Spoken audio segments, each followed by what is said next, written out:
안녕하세요. 건강을 전하는 지식 건전지 신경민입니다. 여러분 한 주간 잘 보내셨나요? 오늘 건전지에서 건강한 지식들을 가득 채우시고 힘차게 하루를 보내보시기 바랍니다. 그럼 건강 건전지를 충전하러 같이 가볼까요? 출발!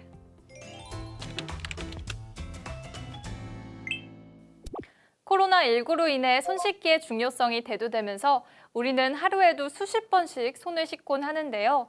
자주 손을 씻다 보면 피부가 갈라지고 거칠어지고 아프기까지 합니다. 이런 증상이 계속되면 피부 건조증을 의심해 볼 수 있는데요. 그래서 오늘 샵 검색어에서는 피부 건조증에 대해 알아보도록 하겠습니다. 피부 건조증이 생기는 원인에는 신체 컨디션 변화, 기온 하락, 노화 등으로 인한 피지 분비 감소의 영향이 있고 건조한 날씨, 과도한 난방, 잦은 샤워로 인한 피부 수분 손실의 원인, 그리고 과도한 각질 제거와 외부 자극으로 인한 피부 장벽 손상이 있습니다. 피부 건조증은 일반적으로 피부의 수분 함유량이 10% 이하인 상태로 육안으로 봐서도 갈라지고 거칠어진 상태가 보입니다. 다리와 팔 부위 등에서 시작해서 옆구리, 허리, 골반에까지 온몸에서 증상이 나타나게 되는데요. 주요 증상으로는 가려움증이 있습니다. 가려움을 참지 못해 손톱으로 긁으면 증상 악화는 물론 피부에 상처가 생기기 쉽습니다. 상처가 난 피부 틈새로 감염이 진행되면 모낭염, 농양, 봉서염 등 2차 감염을 유발할 수 있기 때문에 더욱 주의해야 합니다. 두 번째로는 피부에 생기는 하얀 버짐과 같은 증상이 있습니다. 피부가 딱딱해지면서 색이 옅어지거나 민감해져서 작은 자극에도 상처를 입기 쉽습니다. 이런 피부 건조증에 대한 해결책으로 때를 미시는 분들도 가끔 있는데요. 때를 밀면서 피부에 강한 자극이 주어지면 피부의 각질층이 너무 얇아져서 오히려 수분을 유지하는 능력이 저하되기 때문에 때를 자주 미는 것은 주의하셔야 합니다. 세 번째로는 피부가 빨갛게 부어오르는 현상입니다. 이 단계는 피부염으로 진행될 수 있는 심각한 상황인데요. 증상을 완화하기 위해서 연고나 보습제를 바르는 것도 좋지만 악화된다면 전문의의 상담이 필요합니다. 그럼 피부 건조증 예방 수칙을 함께 살펴볼까요? 잦은 목욕은 삼가고 피부때를 강하게 밀지 않기, 목욕 후 꼭 3분 이내 보습제 바르기, 뜨거운 탕 속 사우나 피하기, 물을 자주 마셔 체내 수분 보충하기, 부드러운 면 소재 옷을 착용하여 피부 자극 줄이기. 함께 5가지 예방 수칙을 살펴보고 왔는데요. 피부 보습제를 꾸준히 바르고 물을 수시로 섭취하면서 수분을 보충하고 건조한 피부를 예방하는 데 도움이 되시길 바랍니다.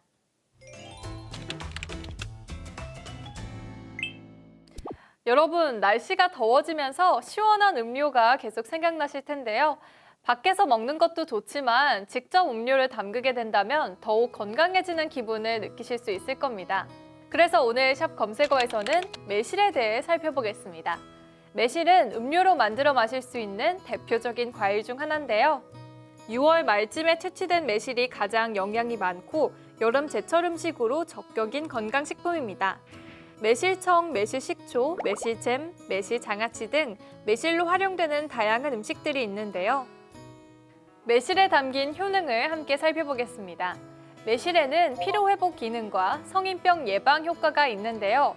구연산인 시트레산의 함량이 다른 과일보다 월등히 많이 들어 있습니다. 이 시트르산은 섭취한 음식을 에너지로 바꾸는 대사작용을 돕고 근육에 쌓인 젖산을 분해해 피로를 풀어줍니다. 구연산이 혈액 속에 쌓인 산성 노폐물을 배출해서 피를 맑고 깨끗하게 만들어주기 때문에 동맥경화, 고혈압, 암 등 성인병이 생기는 것을 막아주는 역할을 하는 것이 특징입니다. 매실은 소화 및 위장 기능 강화 효과가 있는데요. 매실의 신맛은 소화기관에 영향을 미쳐 위장과 십이지장에서 소화액을 내보낼 수 있도록 돕는 역할을 합니다. 또한 풍부하게 함유된 카테킨산이 장 속의 유해 세균 번식을 억제해 잦은 설사를 예방할 수 있으며 장 활동을 도와 변비를 개선하는 데도 효과가 있습니다. 매실의 살균 작용과 식중독 예방 효과도 빼놓을 수 없는데요. 식사를 하실 때 매실을 함께 섭취하시면 음식물과 혈액 속의 독성을 없애줍니다. 매실은 간에 좋은 해독 효과도 있는데요. 매실에 함유된 성분 중 피루부산은 우리 몸에서 간이 담당하는 해독 작용을 도와주기 때문에 피곤하거나 술을 자주 마시는 사람에게 좋습니다. 영양 만점 피로회복제로 푸른 보약으로도 불리는 매실. 매실과 함께 건강한 여름 보내시기 바랍니다. 여러분은 하루에 화장실을 얼마나 가시나요? 소변의 양이 상대적으로 많다고 느끼시면 다뇨증을 의심해 볼 수 있습니다. 가천대 비뇨기과 오진규 교수님의 다뇨증에 대한 정보, 영상을 통해 확인해 보겠습니다. 밤낮으로 화장실을 찾는 다뇨증의 다양한 원인과 개선 방법에 대해 알아보겠습니다.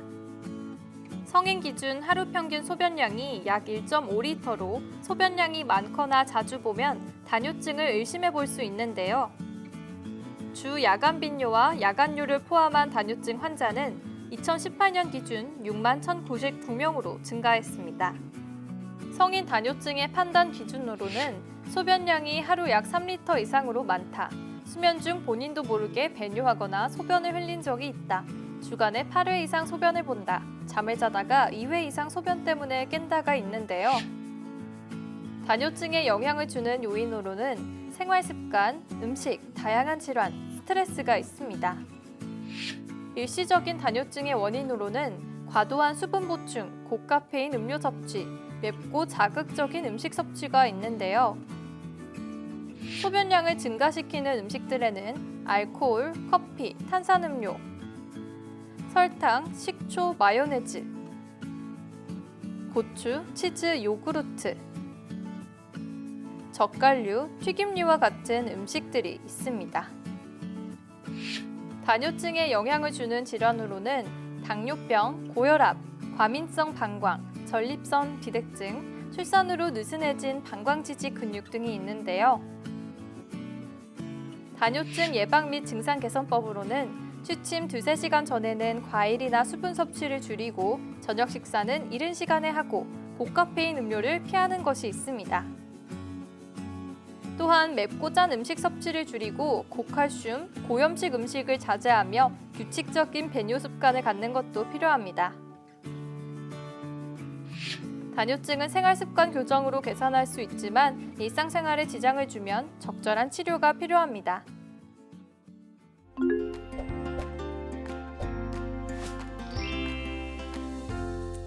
질병에 대해 전문의와 함께 자세히 알아보는 건강 돋보기 시간입니다.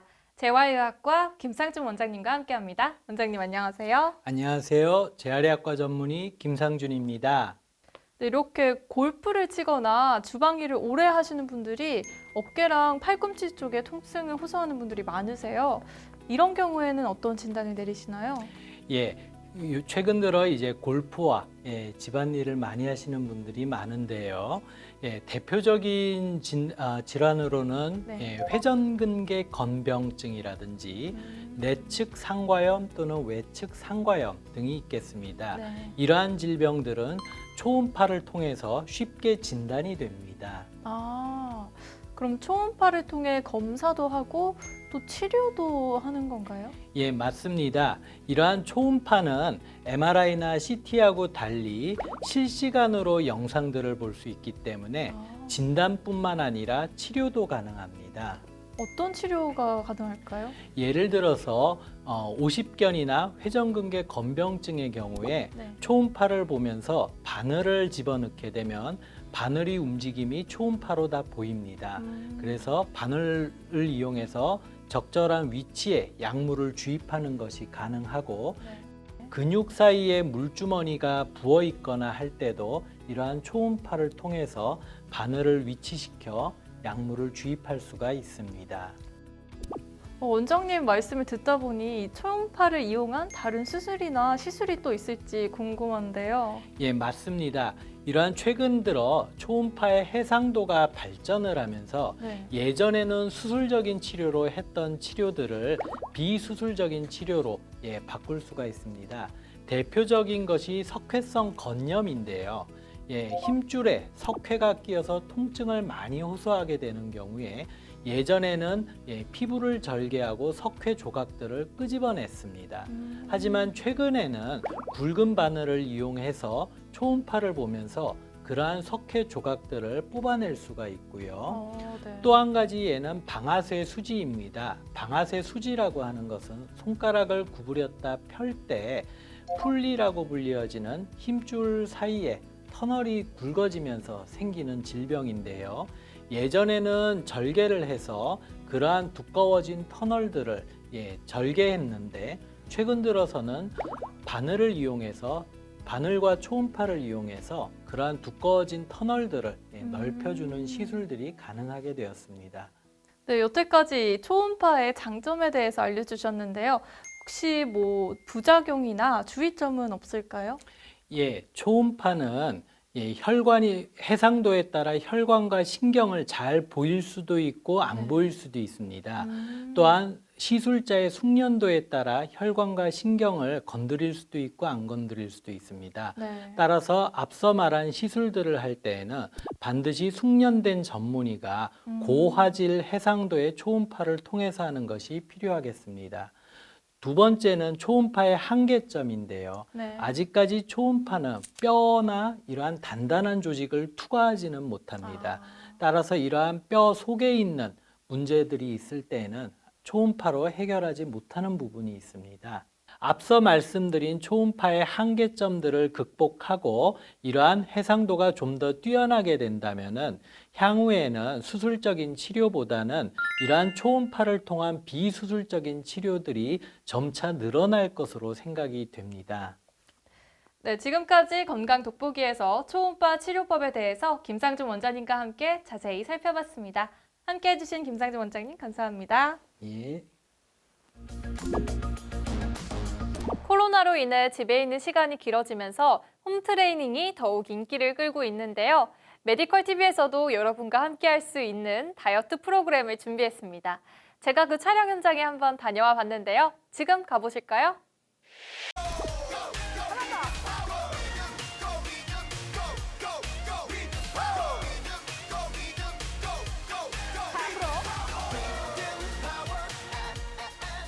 안녕하세요. 메디컬 TV에 새로운 다이어트 프로그램이 생긴다는 소식을 듣고 찾아왔습니다. 우리 써니쌤 인사드립니다. 리얼타임 댄스핏 진행을 맡게 된 써니입니다. 반갑습니다.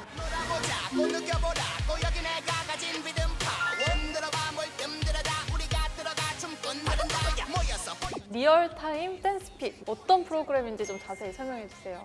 타이틀 그대로 리얼타임, 리얼하게 워밍업부터 마무리 운동까지 오프라인에서 수업 받는 것처럼 정말 있는 그대로 보여드리는 댄스 다이어트 수업이라고 생각하시면 될 것 같아요. 그럼 이 다이어트 댄스 프로그램 안에서도 근력 운동이 포함되어 있나요? 그럼요. 워밍업 아까 두 번째 거 네. 했잖아요. 네. 스쿼트가 어마어마하게 많이 나옵니다. 다리에 불이 하실 거예요. 제일 중요한 건 유산소뿐만 아니라 근력 운동을 꼭 해주셔야지 살찌지 않는 체질로 바뀌니까요. 근력 운동 꼭 해주세요. 나중에 다리가 안 움직일 정도로 곰 한 10마리 이렇게 매달린 느낌이 좀 드실 수 있는데요. 하시다 보면 다리가 가뿐해지고 근력이 많이 좀 생성됐다고 느껴지실 때가 올 거예요. 제 시청자 여러분들이 보시면서 따라하실 텐데 이렇게 막 따라하시다가 네. 힘들어서 포기할 수도 있을 것 같거든요. 그럴 때는 컨디션에 맞게 조절하시면서 힘드실 때는 걸으시면서 약간 휘어가 주시고요. 또 괜찮으실 때는 또 강력하게 또 따라해 주시면 될 것 같아요. 마지막으로 네. 우리 이 예고편을 보실 시청자 여러분께 한 말씀 부탁드려요. 코로나 때문에 오프라인 수업하기가 굉장히 힘든 시국인데요. 외부에서 수업 받기 힘드신 분들 그리고 홈트를 선호하시는 분들에게 굉장히 좋은 다이어트 프로그램인 것 같아요. 끝까지 시청해 주시고요. 저를 믿고 3개월 동안 저를 믿고 따라와 주세요. 파이팅! 네, 인터뷰해주신 우리 써니님 정말 감사합니다. 네, 감사합니다. 본방사수 부탁드려요. 안녕. 구독과 좋아요, 알림 설정까지 뿅뿅뿅.